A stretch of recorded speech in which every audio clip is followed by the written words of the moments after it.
আসসালামু আলাইকুম। আরবি টু বাংলা ক্লাসে সবাইকে স্বাগত। আলিয়ম ফি জিয়াদা সুগল আসান মাফিরো আলহিন শব্দের অর্থ হচ্ছে আজকে কাজ বেশি তাই এখন যাব না।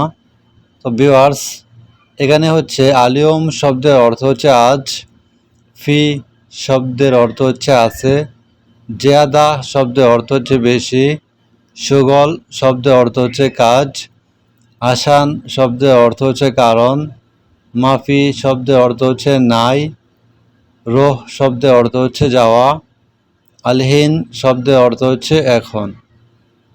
মাফি মুশকিল সাই সুগল আতি জিয়াদা ফুলুস শব্দের অর্থ হচ্ছে সমস্যা নেই, কাজ করো, টাকা বাড়িয়ে দিব।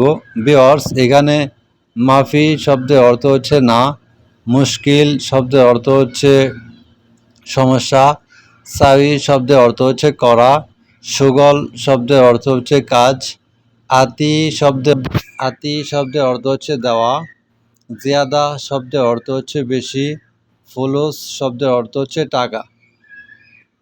যারা নতুন আমার চ্যানেলে সাবস্ক্রাইব করবেন, লাইক করবেন, শেয়ার করবেন, ভিডিওতে বেশি বেশি কমেন্ট করবেন, তাহলে আমি উপকৃত হব। আপনাদের জন্য ধারাবাহিকভাবে ভিডিও নিয়ে আসবো ইনশাআল্লাহ।